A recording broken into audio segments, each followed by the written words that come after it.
This is the Galactic Shaman Astrologers, and we're going to talk about Mercury. We have a passage of Mercury in front of our sun tomorrow on November 11th, and Mercury will make that passage occasionally 13 times a century. It can make it in the sign of Scorpio or on May 8th or May 9th. Usually it's retrograde. As far as I can tell with the two ephemeruses that I have, it's a retrograde motion that causes that to happen. Now, what Mercury does when it retrogrades, it doesn't actually go backwards. It just appears to because of the speed of its orbit and its location in our solar system.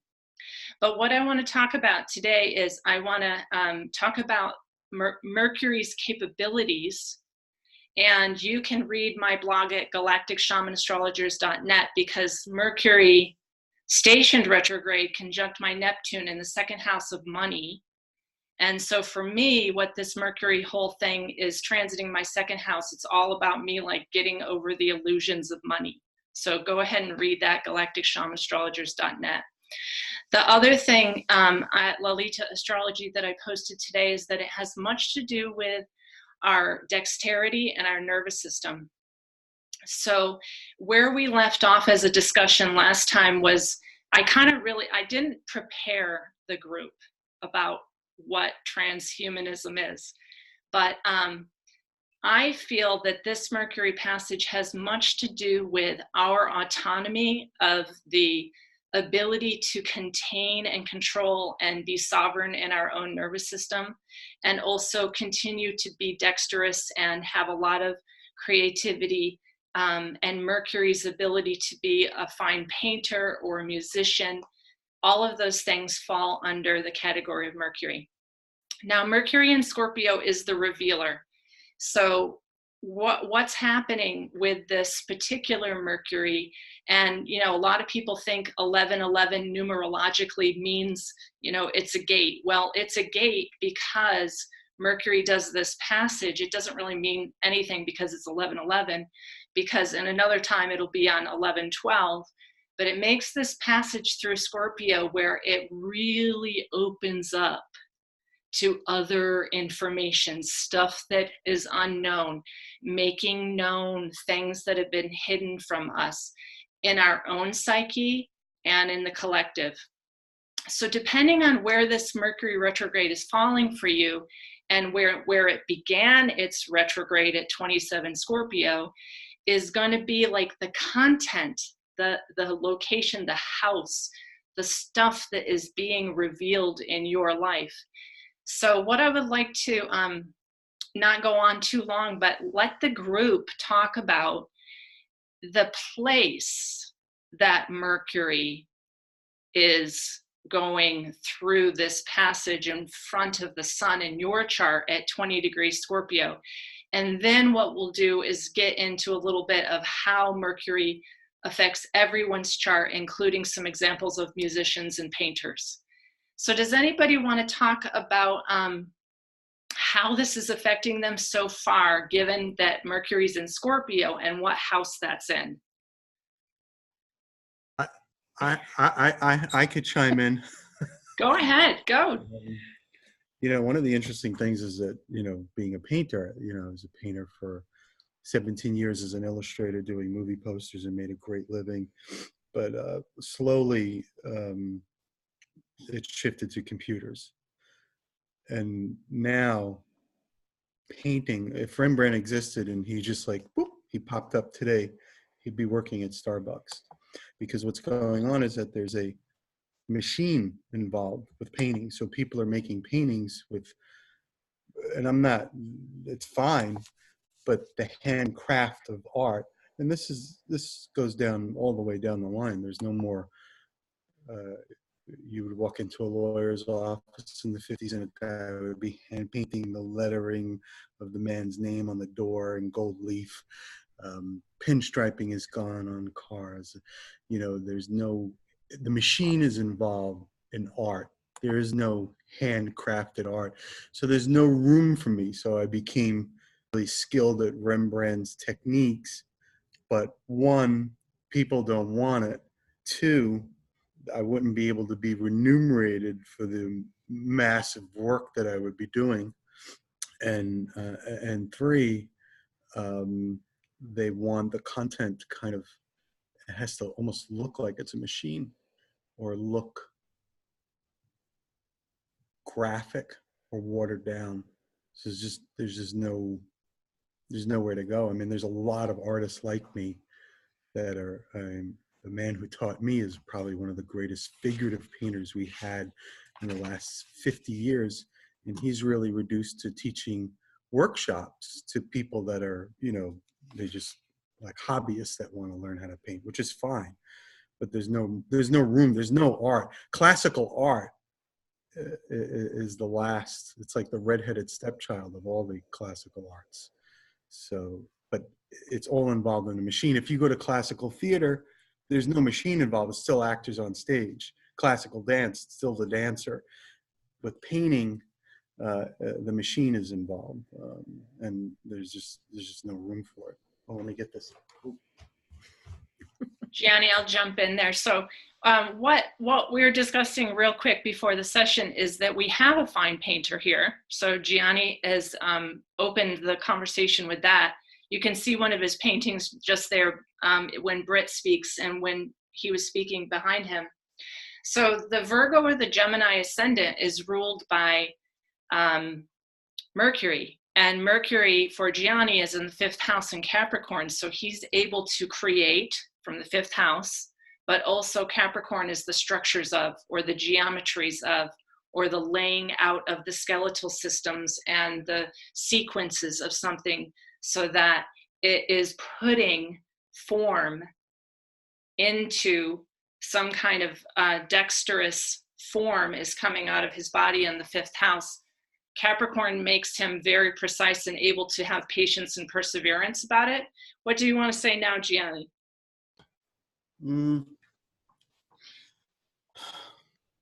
Instagram is the great leveler. Yeah, it's such a great mediator where you would go and look at these. I've talked to artists where, if you take your art and you put it on Instagram, what if you create this huge painting? Now Instagram is dictating how it's going to be shown and how it's going to be seen. So people can't get the scope of it or the breadth of it. They can't see it in person. We're reduced to a small little 2-inch by 3-inch screen. I mean, most of Rembrandt's paintings, think of Jericho's Raft of the Medusa. It's a, it's a, huge 72 by 90 foot wide painting. And when you stand in front of it, you're blown away that a man can do this. I always had a joke that kids would look at the Sistine Chapel today and go, I could have did this in 3 hours in Photoshop. That there's no, and we're losing the appreciation for craft. We're losing something. It's really heartbreaking. We're really losing that appreciation for craft. I don't participate in Instagram because I don't like participating in someone else's creativity. I don't want to be dictated to and how I'm going to present my art. And I don't really like the idea of like being a sycophant or just putting my art out there to gain followers or likes. I don't need any admiration. It's nice when people like it, but I'm not desperate to be liked or to be seen or to almost be narcissistic. I look at it as a sacred thing. Painting is a sacred thing. And I would hope to convey something sacred to somebody where they could see. I never even liked gallery shows and I was rep by a huge gallery here in Manhattan, and it was so pretentious. It was not me. I just couldn't function in the environment in any way or form. And it's just, I would love to go back in time and talk to Rembrandt about this. I would just, but I always say that I think he was a craftsman. I think he viewed himself as a craftsman. He wasn't smoking pot and painting in his bare feet. And I think he viewed himself as a humanist and a craftsman, the same way you went to the hatter to get your hats done, or to the fur maker who made your coats and pelts, and to the lawyer who had to create documents, and then you went to Rembrandt to get your portrait painted. You know, I just believe he was an engaged human being in the world and in the natural world around him. And that is really lost now. Everything is, it's such a mechanized, it's a mechanized, soulless, empty shell. And I can't describe it any other way. It seems negative or cynical, but I can't describe it any other way. Good, Gianni. Well, I'm going to be posting this tomorrow on 11/11. So these comments about the soul of humankind and being able to interact like that and stand before a painting, that whole art of the being and feeling that painting while standing before it is profound. I'd love to hear from some more people who are really feeling this, Mercury and Scorpio. What's being revealed for you? Go ahead, Jessica. Hey. Well, Mercury stationed at 27 Scorpio, which is my ascendant, and it's Grant's Mercury. Natal Mercury. So then it's been going backwards. And on that day, I had planned this big speaking event where I'd be speaking when Mercury had just started going retrograde. So I think it's stationed on Halloween, and then 2 days later I was speaking. So I realized that I had kind of planned this without realizing what was happening with Mercury.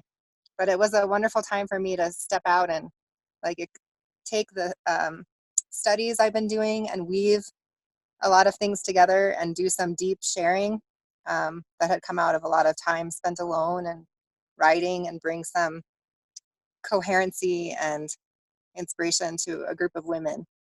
And so I always find the retrogrades to be really a good time to do inner work. And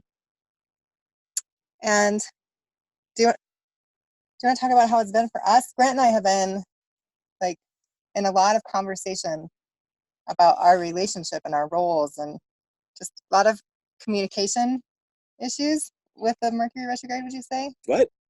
Yeah. Anyway, if you want to share anything, it's been really I feel just down to the bone of trying to get to the bottom and get clear and respect how each other works and our differences, and to really hear each other.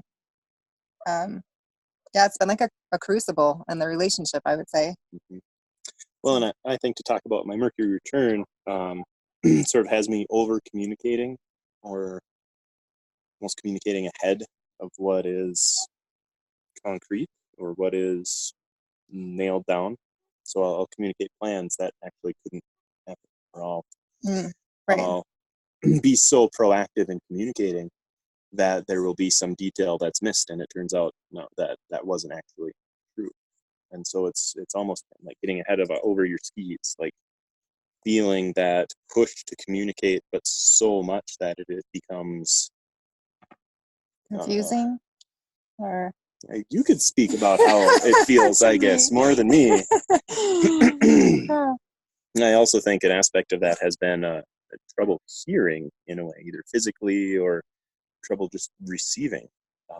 If Mercury is a communicator, it's maybe being amplified as externally speaking more than receiving. So I think that's something I'm noticing is I need to be much more conscious of receiving communication back. And Mercury's your third house of communications. Oh, so geez. That's interesting. So. Well, that's fun. Anyway. Good, so you can hear the group talking. It's dexterity in painting and the ability to communicate through that art, the soul, the human capacity. And then Jessica went right to oration, which is one of Mercury's gifts, the ability to stand up and communicate, but because it's retrograde, it's that deeper stuff inside. And then you can hear Grant, who has Mercury in Scorpio and has a Virgo ascendant, meaning that his Mercury rules and steers his whole life.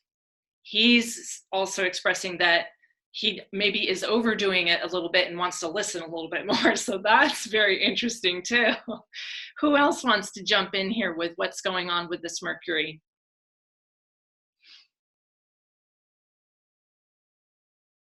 Or what Mercury means to them, or where it is in their chart?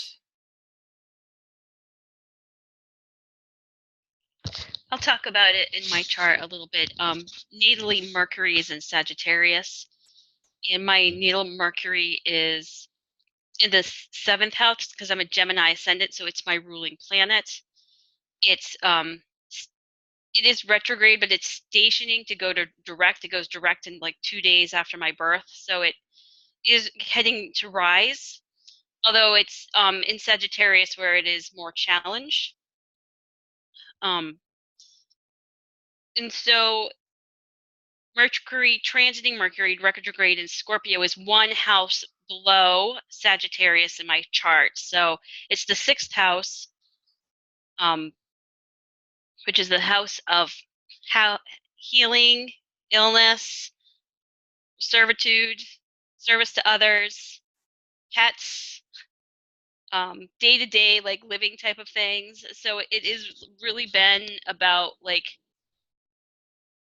what are the little details in my life, and do I have a handle on those details? And it's been about, I have worked a lot this year. I've been doing a lot in my like regular mundane job, and have I been doing too much? And I haven't used any of my vacation days, so it's been, all right, I need to figure out how to use my vacation days.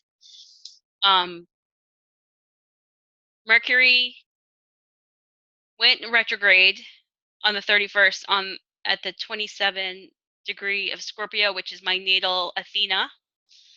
And it's going to retrograde back over my natal Uranus Vesta conjunction at 15 degrees. So it's not quite there yet, but it's coming, which is it's also about like insights, but also kind of sacred service. So it's also how I bring that sacred service into my everyday life, and thinking more about, am I kind of meeting that mark, and having some insights about that. And so I have been thinking a lot about what I've been doing this year and where I am at my, I work in a health career field, which is also kind of a 6th house thing. And Mercury can be health careers. The symbol is the caduceus, which is one of the symbols of medicine.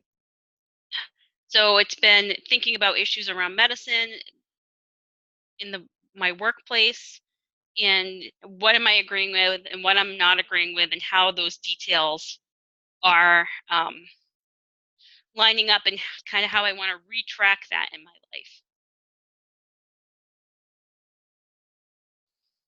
Well, we're covering all the bases today. So the Mercury in medicine and all the topics of the 6th house that Holly, who is a Gemini ascendant, so her Mercury in detriment. One thing that I want folks to know about that is that what I like about Mercury in Sagittarius, with a few group members actually have that, is that it makes Mercury more honest. Because one of the things that I do want to talk about tonight is that Mercury is the trickster. Mercury can also be a thief. Mercury can be a lot of other things depending on where it is in the chart. It can be a liar. It can be a lot of very interesting things. And I have a couple of charts that I may or may not use today to show the group how Mercury can really not be in good condition. But when it's in Sagittarius, the interesting thing is that it makes you more honest, which Mercury doesn't necessarily want to be, which is super interesting.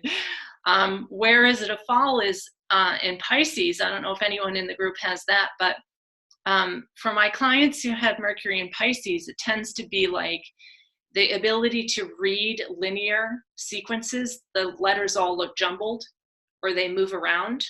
So they have to understand and learn in a different way than most people. So then Mercury is jumbled all over the place type of information. And those people tend to be kind of interesting prophets though, because they can get information from other ways than the written word. So let's hear some other people. I know people were commenting in the group this week, like, bare your soul, folks. We want to know about the shadow. I've got this great shadow behind me. Like, what's coming up? I'll share. For me, Mercury retrograding is stationed on my Venus in Scorpio, and then has gone over my sun and my moon now. So it feels super intense for me, having that. It's that real inner connection with my soul, my emotions, and the hidden parts of me that I think, so Scorpio for me is in the second house, like Lolita, and it feels like it's really useful having this at the moment, because it can be, like you say, a blind spot. So it's really easy to focus on like the light of the Libra and the Sagittarius, where my natal Mercury is, and the Gemini, and all these really like potent, expressive aspects. But then there's a part of me that's in this real like hidden part that has all this ton of emotion and intelligence that I realize wants to be seen and integrated and accepted, and carries that shadow aspect that perhaps I'm afraid of. I don't want to go there. I have Pluto quite close to my moon, so it's like that feeling of going into the underworld and really feeling what that is, feeling connected to, other people globally who experience that, and sort of learning, where are my boundaries emotionally, so I'm not dragged into these different scenarios that I feel so heavily on my heart for. So I went to see a film called The Joker today. It's obviously quite a big movie, and that was really interesting. I looked up the astrology chart for the guy who played the lead role, whose surname is Phoenix, and his sun and Venus and Mars are just at the beginning of Scorpio, so they're like going in. So I just found that really, really interesting. Like, his name is Phoenix, and he's playing this distorted role where there's such an imbalance and a huge disconnection in this shadow space, and how to unify those two parts, the light and the dark. And my natal Mercury is conjunct Juno in Sagittarius, so there's this feeling that I want to communicate unity, coming from this space of the shadow, and how to incorporate that. So it feels like a lot of work, a lot of invitation to go into that space. So I'm just feeling that, and yeah.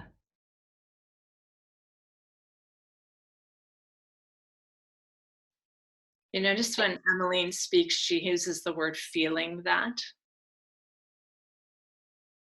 And you all heard how many planets that she has in Scorpio? Feeling that. So that, and the shadow, and allowing that to be felt. So when Mercury is in Scorpio, it's revealing all of that stuff. And what I find is that the more light and bright that people need to be, the more like charming and beguiling and perfect and brilliant and light, the deeper the shadow is. So the ability to talk about it and to go there and to feel that, those are the initiations of our terrestrial life. And to not fear that part of ourself is very much this whole passage on 11/11 is the psychopomp, like dreams. Have your dreams been weird?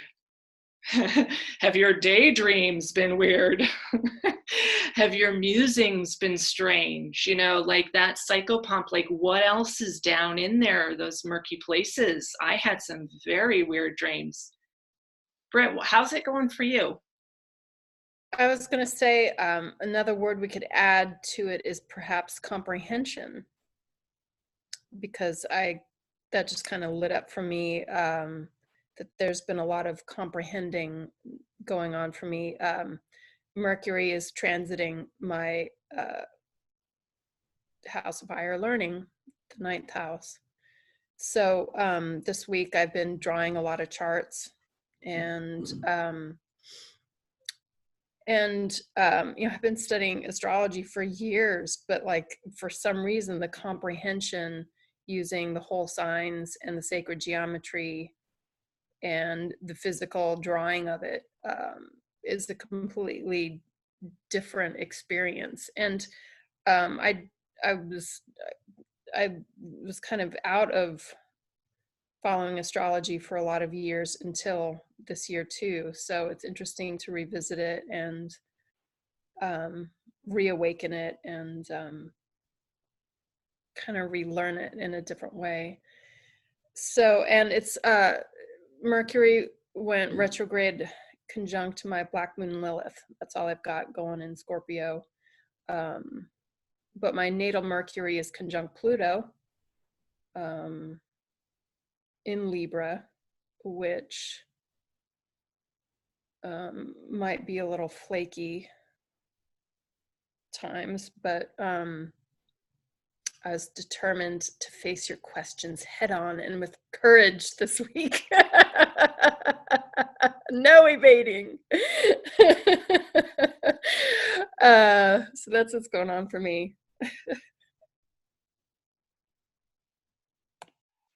Yeah, that's so wonderful how the group is telling you about all the different houses. So, and they're right on. So, you know, study what everyone has said. The 9th house is the house of astrology, the house of higher learning. And so if Mercury is transiting there for you, I find it interesting that the retrograde for Brit is the actual hand drawing of the charts, which Gianni was talking about. You know, if you just let all the charts be computer animated, like, you know, like perfect printouts, first of all, the geometry's wrong.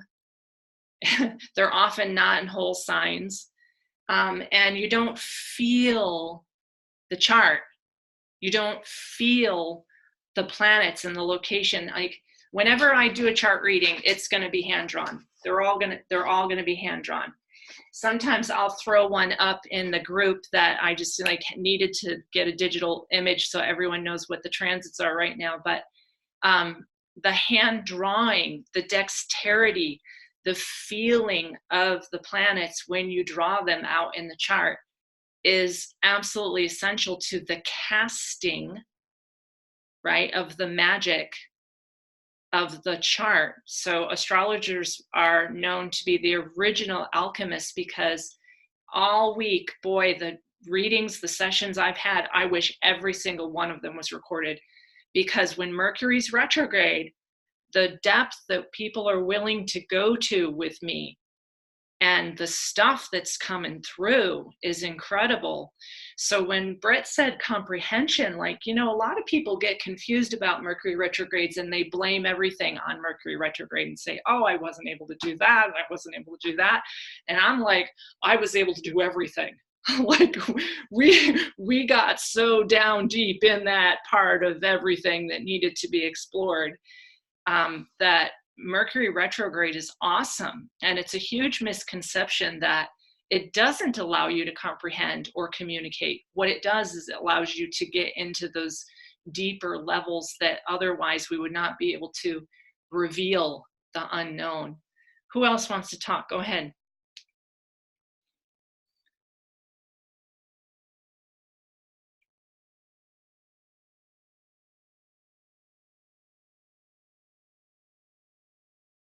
I don't know how many other people.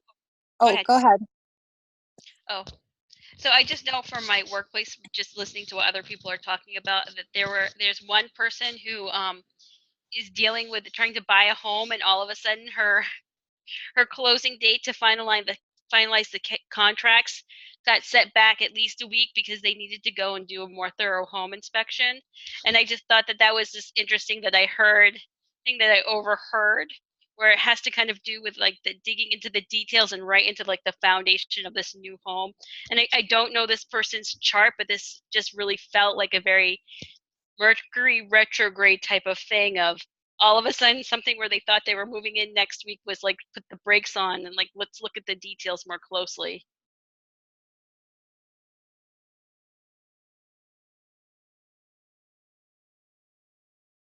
Exactly that review. Go ahead, Jessica. That review is necessary. Yeah, go ahead.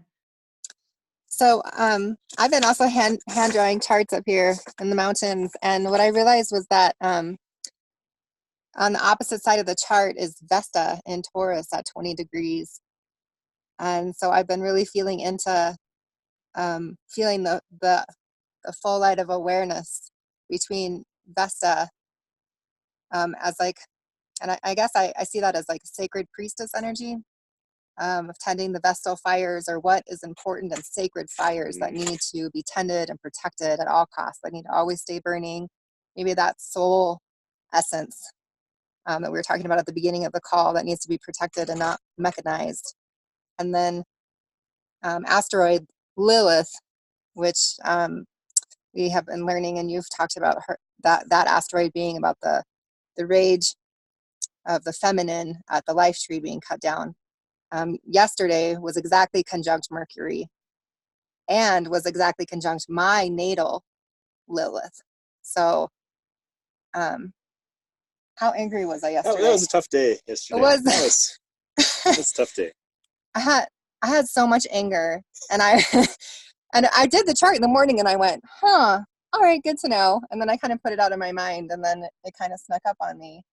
But I was really reckoning with like the rage that I feel as a woman, of how hard it's been for me personally to like make boundaries.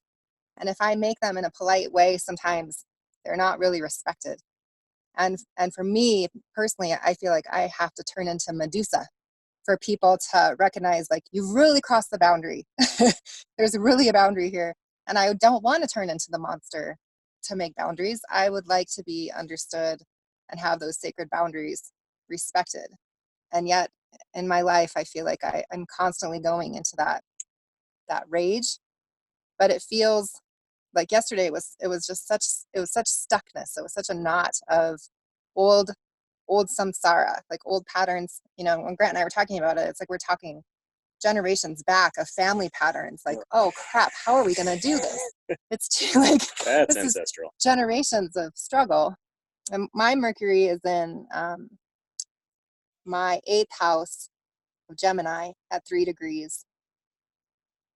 So I think for me, I especially yesterday, I was like, how do I transmute this? How do I shift it?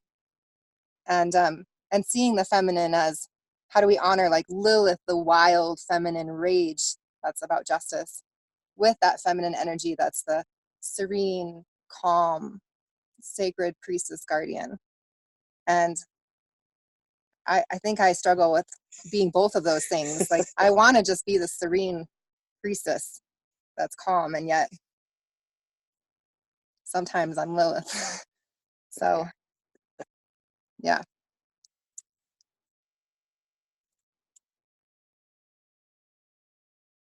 Yeah, good to know your shadow during these times for sure. I posted that when this whole Mercury thing began. Like, really know the name of, dance with her, bring her close. Gianni, did you want to say something again? I saw you trying to get on the screen there. I don't. Well, I could say his Mercury is transiting his 3rd house. It's stationed at the bottom on Juno. I've been living with an astrologer. I don't personally pay attention to any of that at all. Mercury retrograde to me, you know, for probably 14 years now, I've been in, hovering in the event horizon of adversity, whether I'm going to get sucked into a black hole or not, or be spewed out into the sun and stars. I don't really know. I'm not afraid, because all I've done is taking huge risk.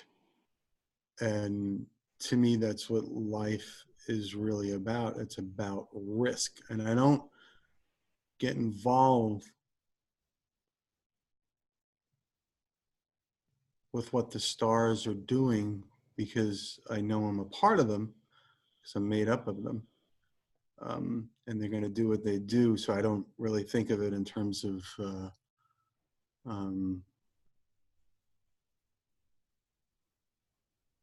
maybe I don't. It's very fascinating to me, but maybe I don't, because I'm trying to navigate some stuff. Like what I brought up earlier is it seems to me that whether there's Mercury's retrograde or not, or you visit things, or you visit your emotions or your feelings, we're still, as humans, we're in a very, very precarious position.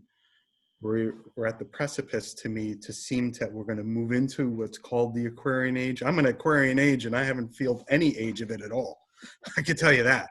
It feels like, oh, you're an Aquarian, and this is the Aquarian age, but we're going to hammer you into the earth. But I don't really feel, but I do feel that we're all, whether it's Mercury retrograde or not. If it's not, we're still at the beginning of something. Hopefully things could break up. I think it's very interesting what you said about things being closeted or unknown being revealed, secrets. And that's what's going on. I'm not really a fan of Donald Trump, but since he's come about, I said that two things could happen. He'll blow us up, or there'll be some sort of problems that will arise inadvertently from him being there. And that's what's coming out. All these secrets, all this stuff, all this dark stuff. And maybe that's what's good. Like you have a cancer, and the cancer comes in and it opens up maybe other stuff. And then once it's all gone, then a new beginning can come. I'm hoping somebody will come that's enlightened and beautiful, and will learn so much from this and all the secrets of the past. And people will be like, oh my God, I can't believe this was going on. I cannot believe this is going on. And it'll all be shattered, because that's the way things, reform and regroup. Things need to be shattered. It all needs to be shattered. And that's why, like in my own life, things happen. I'm like, well, maybe that's good, because the more it happens, it sounds like the cliche, whatever doesn't kill you makes you stronger. It's not so much whatever doesn't kill you, it's whatever challenge you face. If you could see the challenge in it and then recognize your contribution to that dilemma, then the growth can happen. Then you get this huge amount of growth. So maybe Mercury retrograde is great, because it's just going to show this tremendous amount of growth each time we go through it. But I think we're going through it, it seems, all the time. Things are being revisited and being broken down and challenged and changed. It seems like we're constantly in it. It seems like I'm constantly in it. Yeah, well, Gianni, I'm going to transition us to the fact that this Mercury passage is going to go over the Americas. So let's get into what can be revealed in the Americas. All right. So this could possibly be the last passage of Mercury in front of the sun over the Americas for my lifetime. So this is the very interesting piece of this. Wherever there's an eclipse, wherever it passes, reveals something about that area. And because Mercury's retrograde in Scorpio, the passage is going to reveal something about the Americas. So I have some interesting charts that I might give a little preview to, but I'm going to do my own video about this at some point. But so the revealer that Mercury is can also be a trickster, but can also bring up stuff that's very uncomfortable and hidden. And because this is happening over the Americas can be either targeted by certain magi that use astrology, or it can be uplifted by certain magi that use astrology. So I have been privy to a lot of interesting information about what magi are using astrology, because This passage over America has to do with revealing some things that Gianni was just talking about. And I have the chart for a quick preview. I'm going to do its own video at some point, but this is the chart of Hillary Clinton. And I don't know if I can really show this to you, gosh, because I tried to make the light correct, but it's hard. So I'll do another video on this, but let me just tell you what it says. So Hillary Clinton, on the hair psychopathology checklist of the 40 different things that make a psychopath, Hillary Clinton has most of them. Okay. She has a Mercury-Venus conjunction, and her Mercury in Scorpio is going to be aspected by this passage. So her Mercury's at 21 Scorpio, is conjunct Venus, and one of the things that are defined as a psychopath is someone who has excessive charm but is extremely superficial. They have no affect whatsoever. They can say beautiful things like they're going to do progressive this and humanitarian that, and have no affect whatsoever. They're fearless. They can do any kind of criminal versatility, from pedophilia to money exchanges to raping entire countries. Okay. Misappropriation of funds, and they have no regrets. So this Hillary Clinton chart is for Sunday, October 26, 1947. The time is known to be 8:02 a.m. in Chicago, Illinois, so anyone can run this chart. The ruler of her ascendant is Mars. It is exactly conjunct Pluto, the torturer. Exactly conjunct Pluto. And not only that, but it's a Pluto-Saturn-Mars conjunction in Leo, squaring her ascendant to her Mercury in Scorpio. So if any revealing happens in the United States, and I really, truly, it doesn't matter whether it does or not, but 23% of CEOs in the business world are known to be psychopaths. You can look that up at businessinsider.com. 23% of the CEOs in the world are known psychopaths. Okay, what is a psychopath? That's a whole different video, because I'm going to be doing psychopathology and astrology video this week. I have a few charts for that. But what's interesting is that usually among the general population, only 1 in 100 people are psychopaths. And a psychopath has no empathy. It cannot feel what anyone else feels, and it doesn't care, basically. So what we're going to find out, possibly, is that a majority of the politicians, financial people, and CEOs of large companies are psychopaths. And probably everyone in this group knows this. But we're just putting it out there that Mercury can also be an incredible trickster. So the way that it's put together in this chart, conjunct Venus, is that everything that comes out of the mouth sounds so charming and intelligent. Because Mercury conjunct Venus can be, please, anyone out there who has Mercury conjunct Venus also just may have beautiful speech and be a beautiful, beautiful human being. But the ruler of the ascendant here is conjunct Pluto, which is the torturer, okay? So you really got to look at the whole chart and be a really good astrologer to be able to discern this.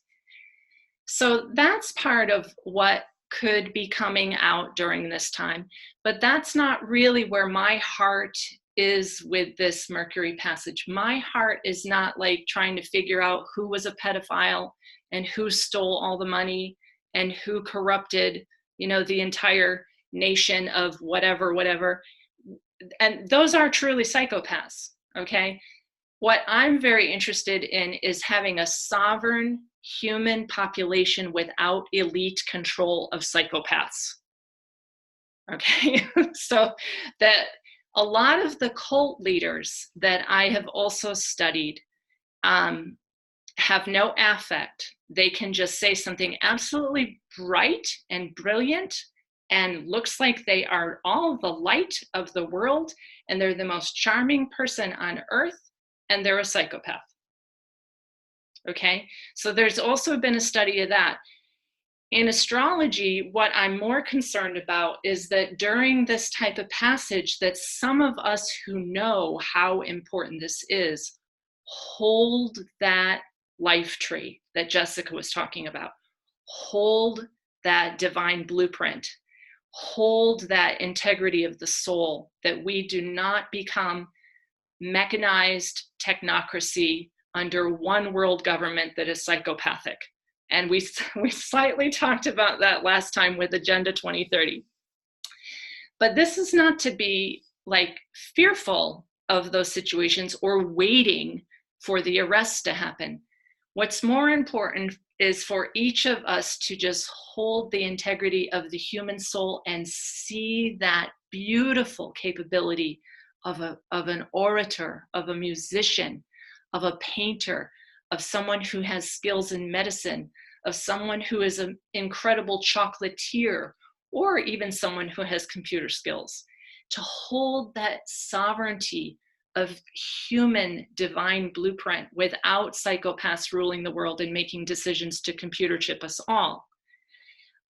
Which I would love to see the chart of Elon Musk, if anyone can come up with that chart.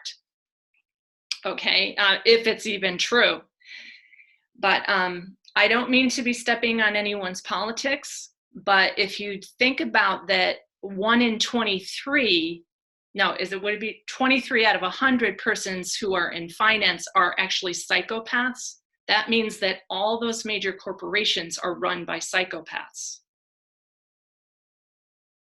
Do you understand this, folks? Which I really want human sovereignty without elite control of psychopaths. Now, I don't know where to go from there on this conversation, but I do want you to know that Mercury in charts can be like a really tricky one. And when it's conjunct Venus with the ruler of the ascendant conjunct Pluto, anyone who studies this chart, even a bad astrologer, ought to be able to figure out what this woman is. Okay? Does anyone want to comment on this very good news, or have I done the whole deer in the headlights again? I have a question. Yeah. Go ahead.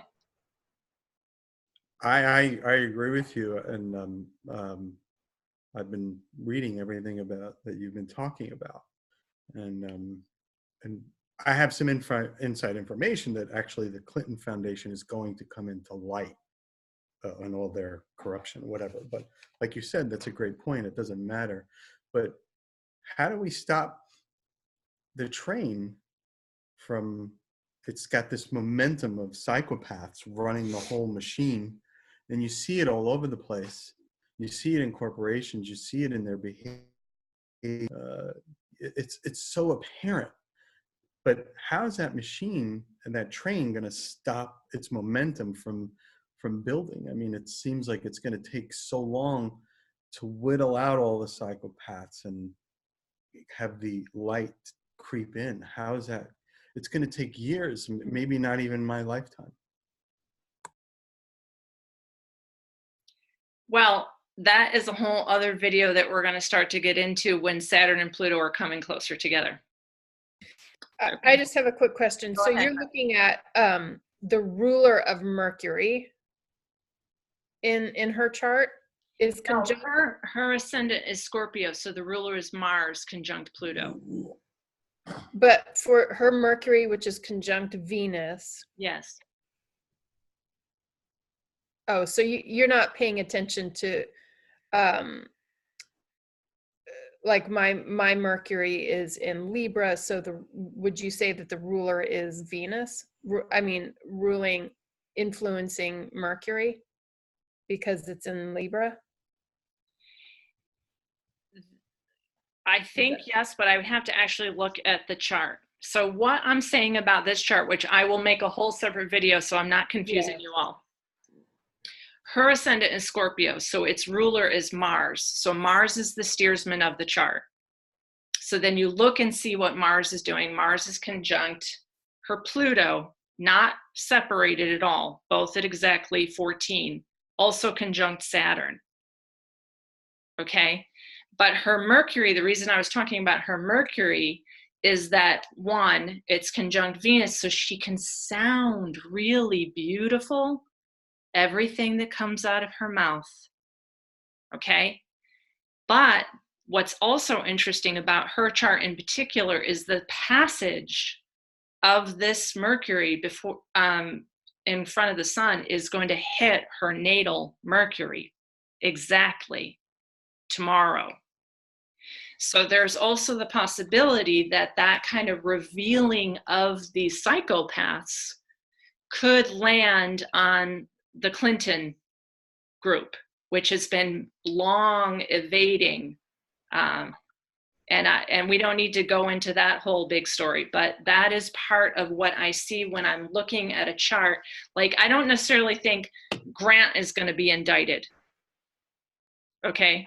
Grant also has a Mercury in there in Scorpio. That's not what I'm talking about, but the package of her chart, I can see really clearly who this woman is. Any astrologer ought to be able to read who this woman is based on this chart.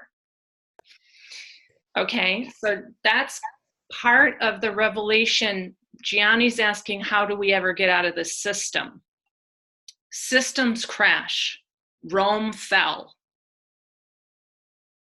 Okay, 2027 years ago, Rome fell.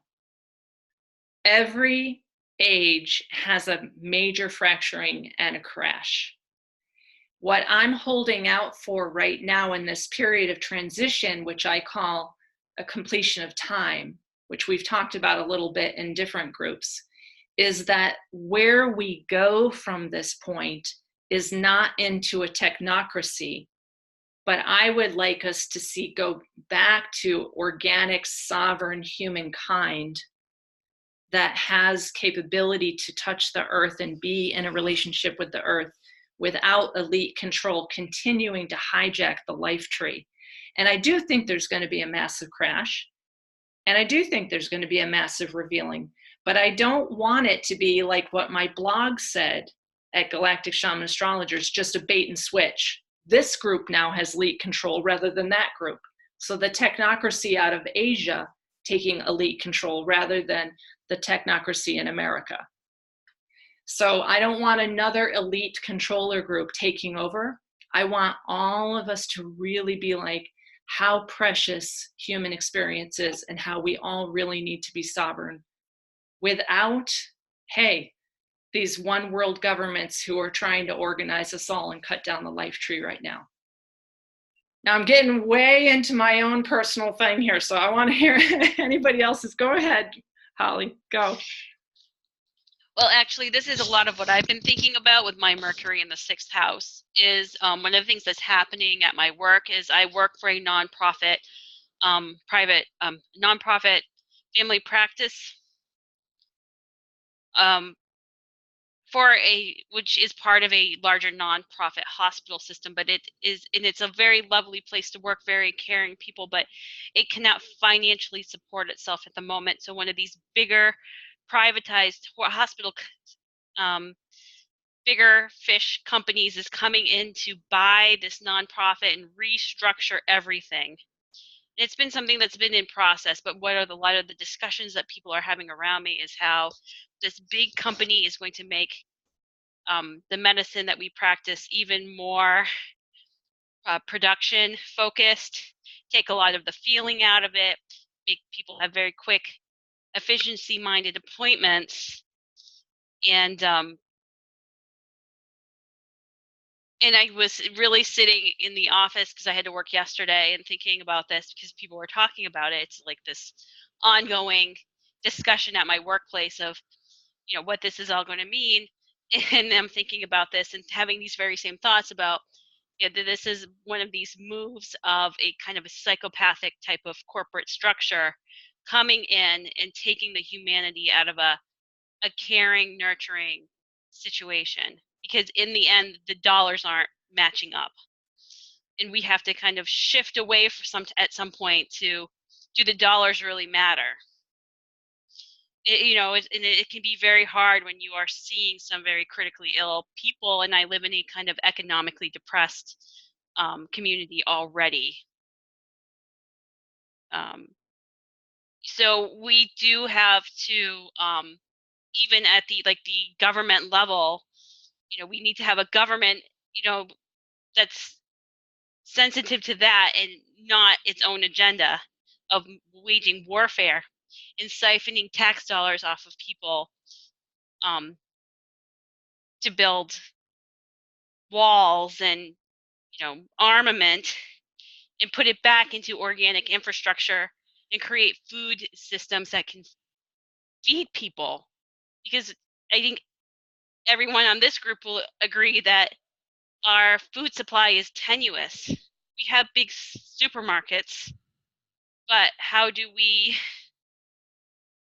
cope if we have a big snowstorm and it shuts down the roads in the Northeast for a week, and then all of a sudden people won't have food because they don't can their food anymore? And one of the things that I've been thinking about is, you know, my phone, I still have a landline because I don't have really good cellular here, but it's getting very expensive. So should I get rid of my landline and rely on Wi-Fi, which might not be reliable? But then what, you know, and do I have enough support systems built in that if I had an emergency, I wouldn't need to rely on emergency services, you know, to call the fire department if my house caught on fire? Or would my neighbors be friendly enough? I live in a small community. I think they would call if my house caught on fire. But these are thoughts that are coming up to me in this period. And I hope that's somewhat in tune to what you're talking about, and I'm not off on my own tangent. No, Holly, everybody's really getting the feeling of the human connection here and how important it is for us to stay sovereign and really be that humanity that we are. From the medical perspective, when I was trying to explain to my yoga students again what transhumanism is, the veterinarians had a very interesting perspective, like what Holly's giving right now, as one of the main ways that the Agenda 2030 is going to push the computer chipped human is from the medical perspective. And that is that the veterinarians told me, you know, basically racehorses, all these creatures are microchipped because you can tell what their blood levels are, their hormones, and all different kind of things from a microchip in their neck. My horse, actually, Dulcie, has a microchip in her neck, but that's because she's a silver classified mare and a breeding line. They're going to do the same. They want to do the same thing with humans. All right. So they want to microchip us all. And then they say, so then if you're in a car accident and you have diabetes, they'll be able to just scan the microchip on the ambulance and they'll know you have diabetes. The issue with this is that if we're all microchipped, then you also are like my horse. Are you a silver classified mare? Are you allowed to breed? Because one of the things in Agenda 2030 was control of reproduction rights. That is in UN Agenda 2030. Okay, who's allowed to breed and who's not based on your health, your genetics, and whether you have that microchip or not. Very interesting. Folks need to know this. Okay, and I'm not trying to be like big scary lady, but I'm also not like some weird cult leader pretending it's all going to be beautiful and we're going to ascend next week. Like, I'm so done with that shit. Like, I can't even tell you. And that's because Scorpio stationed on my Neptune, where I'm so done with that whole illusion, like escapism 101. Anyways, next piece on that is when I watched this documentary, because I'm studying astrology and different psychopathologies right now and trying to match up charts with, you know, the pathology, because that's my also Scorpio stuff, like let's reveal what's not known. Within that community of neuroscientists who are talking about what is a psychopath, the amygdala, which reacts to something that's scary or something that's loving, or, you know, a snake that suddenly appears in the grass. In a psychopath, the amygdala does not respond. It does not have an emotional response. So if there's a snake in the grass, you don't go, ah! If somebody hugs you and loves you, you don't go, ooh, I love you too. So the way that they test a psychopath is they actually show pictures and measure if they sweat or have any reaction. So if they have no reaction to either a picture of love or a picture of a snake in the grass or a crocodile coming at you or a boy in pain, that's a psychopath. The amygdala apparently does not speak to the frontal lobe. There's a disconnect there. Now, amazingly, the neuroscientists want to cure this. And the biggest facility for this is in Vermont, where I live. Like, holy crap, when I found that out, I told all my yoga students this morning too. But anyways, the thing about it is, and you know, they usually don't catch a psychopath, because the other thing is that they're brilliant and they're fearless and they have no regrets. So there aren't actually that many of them, given the whole population of how many psychopaths there are, that are actually incarcerated, because they're super smart. Like, they don't make a dumb move. They're well studied.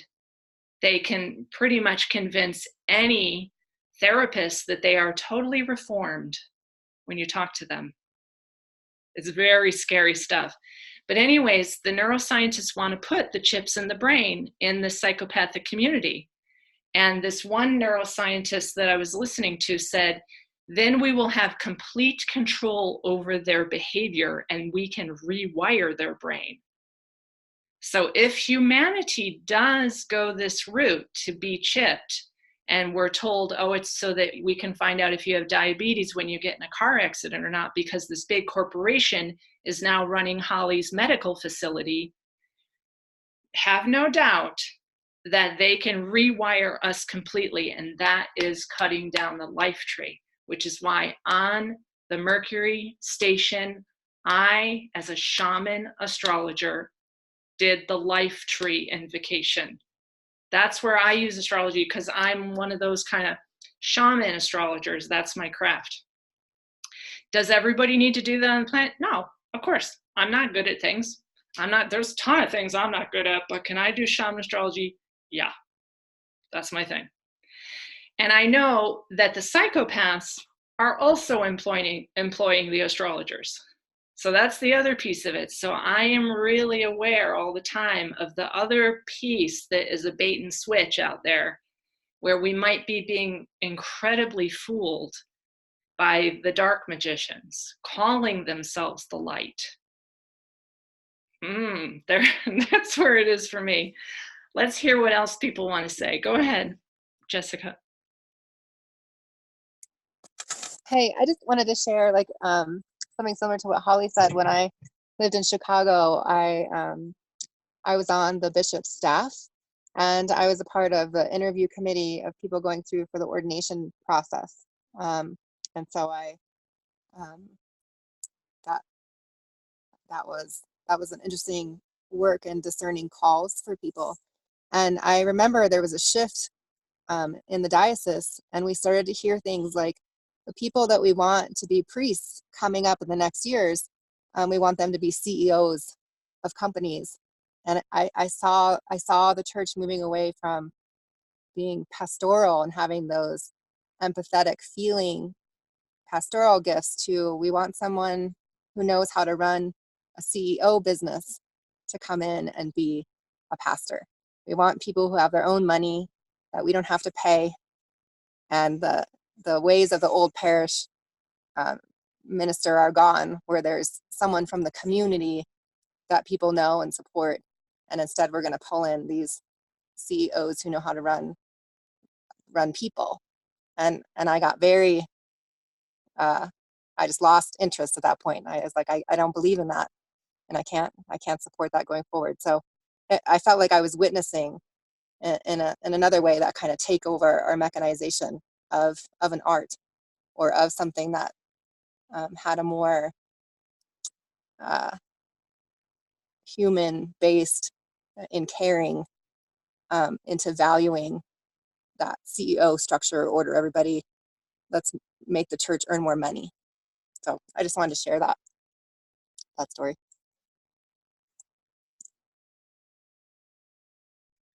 Well, I love this conversation. You see, we're really getting into some stuff that needs to be talked about. Go ahead, Holly. And I know you were talking about the Neptune illusion bit, and I also have Neptune in Sagittarius. And so this was getting me thinking about how Neptune and the kind of trickier side of Mercury work together, because Neptune can be that kind of like, also very kind of like almost charming seductiveness, and like almost too good to be true type of energy. And then sometimes if you combine that with like, you know, like the trickster stuff with Mercury, I've always thought about it in my 7th house, is that one of my challenges is really kind of discerning that partner that is right for me, because I have Neptune pretty much sitting on my descendant, and then Mercury is about 5 degrees above it. So they're all very close to my descendant in that partnership place. And I also have this kind of tricky Lucifer asteroid there in partnership, and just how that all works together with this idea of illusion and the truth.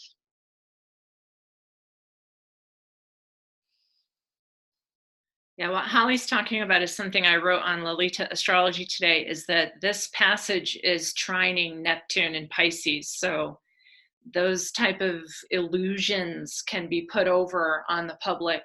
So watch what announcements or what not announcements happen tomorrow. Go ahead, Jessica. Yeah, Lucifer asteroid is also at the North Node right now in Cancer, I think at 9 degrees. And it came up yesterday on my Facebook page, someone else who follows astrology with us, that Lucifer in Latin is Venus. So I just think understanding the nature of these trickster characters, maybe, and how that bait and switch or scapegoat has been created in our psyche, to, in a way, I think what I feel is that, in a way, if Lucifer is connected with the planet Venus, and there's been a lot of, at least in my upbringing, from the Christian lineage, more demonization of the feminine, or the feminine not being allowed to be a priest, or if she's going to be, she needs to do it like a man, or this kind of repression of feelings or intuition or those feminine arts, how to deal with that character and that trickster. So I don't know, I just want to throw that out there. Maybe you have more to say about Lucifer at the North Node right now as this is happening. Yeah, this is part of it too, is that so in water, we have Neptune in Pisces. We have the Mercury passage in front of the sun in Scorpio. And then we have the North Node in Cancer. And when I studied with Demetra, she wanted me to find all the different archetypal stories of Lucifer, because it's on my descendant. And the morning star Venus, as the battle goddess, was known as Lucifer. So the morning star Venus, when she came out and she told the Anunnaki that she was a wild cow, that was Lucifer. It was when she was in her fierce form, and she was allowed to be that, because actually the 2 planets of battle are Mars and Venus. So people often don't realize that Venus is a battle planet. as much as Mars is, particular when she's in her Luciferian form, which is where that word came from. The other connotation or denotation that I've learned about Lucifer is that he was the most beloved of the divine. He was the most high. And what he did was he chose, if it's a he, and it doesn't really matter to me, because depending on where it is in your chart is how it's also going to be depicted. But he was so close to source, to God, that he chose to take the fall so that humanity could experience duality of good and evil. And so in that way, Lucifer was most beloved of God. And the story goes that he would be so fallen that he would never again be able to remember the light, because if he did, then humanity would not be able to experience all forms of love, all good and evil, all different experiences of the divine. Now with Lucifer at the North Node, whichever you want to play it, Venus is now an evening star, so she's no longer Lucifer. But if you consider what Jessica was talking about a little bit earlier about Cancer traditionally is very soft and loving and mothering. And so the Saturn-Pluto opposition to Cancer, with the South Node traveling with Saturn much of this year, has much to do with developing our own boundaries. And Lucifer conjunct the North Node right now is a certain amount of making the full light of awareness of you need to develop your boundaries, because we are playing a game here on this planet of the final dualities. That's the way I would see that whole thing. And I know that is huge, but yes, our friend who also follows our videos and so forth let me know that Lucifer was conjunct North Node because a character that she studies, who I don't follow at all, was talking about Lucifer being morning star Venus. So who else wants to talk about this? You know, jump in there anywhere. Let's uncover everything. I was thinking about when, I think it was Britt's partner, Johnny, was talking about working with the system downfall, and then how do we, you know, work with that forwards. And something I've been feeling is this embracing, or I was thinking about this today, this embracing of the shadow, like all the stuff we see out there in politics or in a society is also inside. I mean, we have tendrils like going out. So I was thinking, you know, if I can communicate with that, which Mercury retrograding in Scorpio is an awesome time to be able to like put an anchor into it and then revisit it whenever I want, because I've created the coordinates, so now I can go back there, I should hope, because then I've got my own like part in remedying this collective scenario that I can see, and I'm empowered. I'm not like, oh shit, like, you know, what a terrible elite we have, I just want to escape through Neptune now, which is what I've been thinking a lot about as well, Neptune. But anyway, so marrying those two parts, and at first it feels quite happy and hippie, like, yeah, union. And then the deeper I've been doing a meditation on the sort of internal marriage of the self, of light and dark, and the deeper I'm going, it's like I'm like pushing myself to stay on the mat that I'm sitting on, because I don't want to do it. It's like, oh, there's so much resistance internally, and I realize it's not personal, it's impersonally personal. It's like, you know, we're doing this together. And I kept connecting with Hestia. And then I looked up Hestia in my natal chart, and she's directly opposite my moon at 21 Taurus. That's the opposition to my moon. So 21 Taurus conjunct Vesta. And she has these like two hands with flames that I could see these like two hands of flames, like holding the light of the two torches and just burning bright, and that's like standing as this merge of these two things to like hold the way forwards. I think she's like just going into Virgo at the moment, so it doesn't seem to make a huge conjunction with anything, but quite interesting.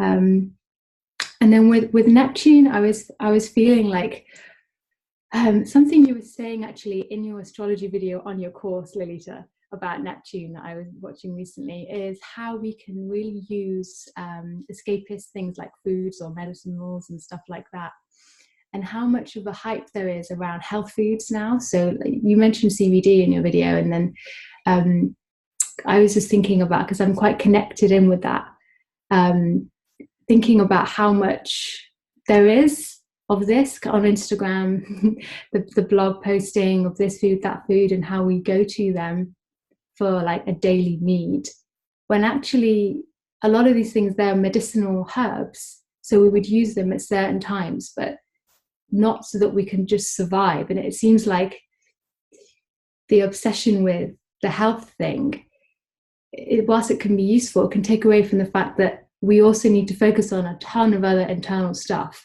because the reason why we're in this like paranoid state is because everything's been coming up to be worked with. So I feel sometimes this thing in me that wants to kind of dose myself up to like push down the upcoming surges. But I realize that these things can go hand in hand, but it's just how to figure that balance out. So that's been my musings about that. Yes, maybe if I just put enough essential oil on, if I just like dump the bottle of rose essential oil on me, it's going to be okay.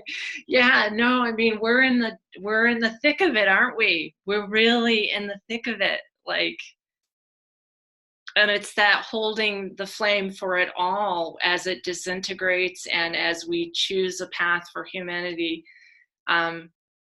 No matter how much yoga I do, doesn't make me enlightened. You know, I can just hit the mat every day and pretend to be a yoga teacher, and I've been doing it for 25 years, and yet my kid comes home and says, "Mom, I want to tell you something. I took a dose of acid and it was 6 times the amount recommended. And I know that all of this is made up now, Ma, and I don't care." I'm like, I'm glad you survived that, honey. Dose myself with rose essential oil. Maybe we're going to survive this. Yeah, no, like real life is happening every day. You know, no matter 25 years of yoga, who cares? Jeez, my kid just took 6 times the amount of acid. Anybody want to comment? Got kids, huh?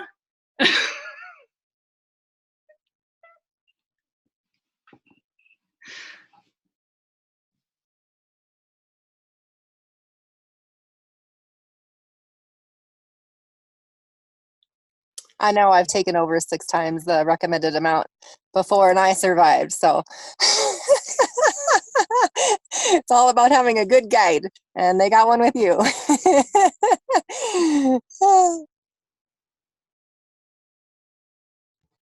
I mean, acid might be better than vaping. I don't know. Somebody mentioned something about Trickster. But I think there's a lot of that going on now with the there's a term for videos, like fake videos. Does anybody know what that term is now? Like Trump talks about fake news, but there's a term for, I forgot what the fake video meme is called. Meme? Yeah. I don't remember. I don't know. Anyway, but we're going back to the Clinton thing, which maybe people don't want to go back to, but I find it fascinating. I'm a big Kennedy assassination conspiracy guy. So I've read every book on it, and it's fascinating to me the way power works and the way it, will do things in order to push an agenda. It's just very fascinating to me. Yeah, can you say more about the trickster part of Mercury, Lolita, and how you're kind of metabolizing that and the things that you're pulling together? What are you looking for?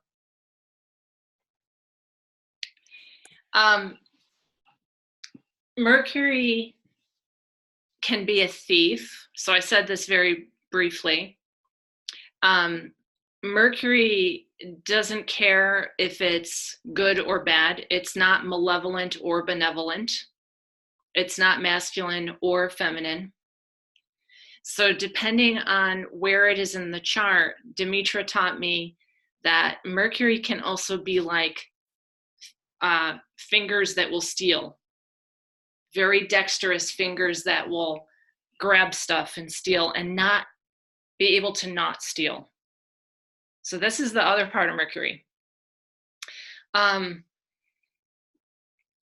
The Orion stars are in Gemini and they're ruled by Mercury. That doesn't necessarily mean that you're going to be a thief or something like that, but trickster templates came from Orion. And so Mercury is the ruler of that, depending on how that is in a particular chart, which maybe if any of you know someone who is a thief, get me their chart and we'll figure it out. When 20 years ago, when I used to do these dinners with other astrologers, some of them had done their master's degree at a school here in Vermont that teaches astrology. And they went into some of our prisons. We've got these really like unbelievable prisons here in Vermont. We're hiding like the psychopaths of the world here in Vermont. And they were trying to figure out among criminals what caused you to be a pickpocket. It's mostly Mercury. It depends on, how desperate the rest of the chart is, whether you're just dumpster diving and getting some free food, or you're like racketeering and stealing thousands or millions of dollars on the stock market. So it depends on how your Mercury is. I'm going to do O.J. Simpson's chart tomorrow, which ought to be interesting, because he is a known psychopath that had all different kinds of avenues for his work. So he was both a professional football player, domestic violence, he was a racketeer, but he was also a national celebrity. He was the Hertz guy for years and years, jumping over this and that and running to the Hertz car. But the way his chart is put together, he is a really versatile, that's Mercury, thief, and violent crime offender. So I will make a video just on that. Do you have other questions on that?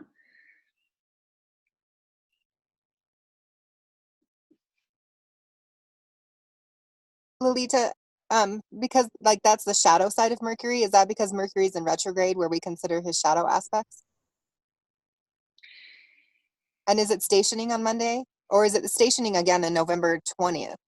What's happening is the whole period is Mercury went retrograde on October 31st. Mm-hmm. It will November 21st, the day before or the day that Mars goes into Scorpio, and I don't have my ephemeris with me, so someone can correct me if I'm wrong. I believe it is turning around and going direct, but then it has a shadow period, which goes all the way back to December 9th before it recovers that 27-degree Scorpio.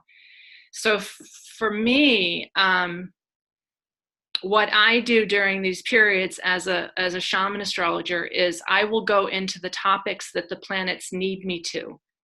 So I'm particularly, like you may have heard my video on astrology and psychology, I'm diving deep into my own shadow stuff, my own personal family shadow stuff, and I'm also diving deep into some taboo areas that nobody else wants to talk about, like what makes a psychopath?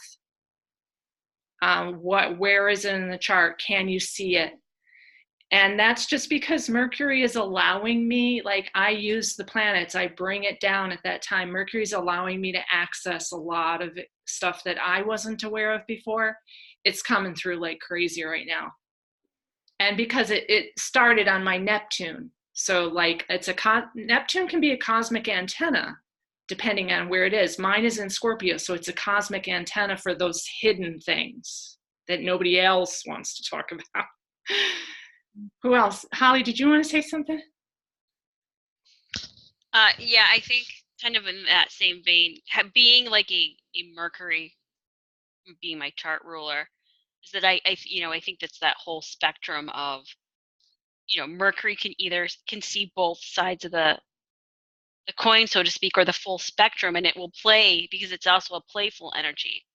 And that runs from mischievous to trickster to I'm going to do what I want and get what I want and do my own thing. And I think especially when it's in Scorpio, though, it's going to start playing with power, because one of those keywords for me that Scorpio is power. And Scorpio to me is also the mind, so it can play mind games. Or it's going to look at mind games, or it's going to seek that out and see that. And it's going to kind of dive into the inner workings of why people do things, which is like perfect that you're studying psychopaths right now. And then the other thing I just wanted to touch on is that, since this is really activating to that sign of Scorpio with the sun there as well, that this kind of reflects back on Mars. And we talked a little bit in the group chat about the other sign of Mars being Aries, where there's Chiron, and that kind of how this transit somewhat activates that kind of Mars factor.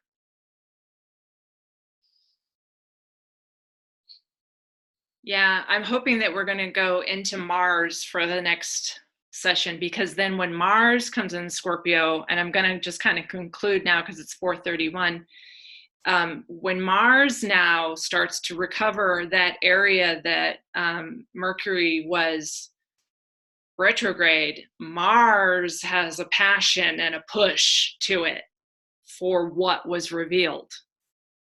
So stay tuned, anybody. Everyone who's watching us and commenting, we thank you. Does anyone have any closing comments that you really got to get out with this Mercury? I just want to, I think of Mercury as the winged messenger between humans and the divine realm, and that Mercury was really important in alchemy and in turning things that are lead into gold because of its quickness of energy. So as dark and as dreary and as challenging or as scary as things are revealed, I also see that opposite energy of being able to transform it into wisdom. So I just wanted to end with that. Perfect. Boy, did we ever cover it all today, everybody. Wow, that was amazing. Thank you all so much for your contribution. I'm going to say goodbye for now.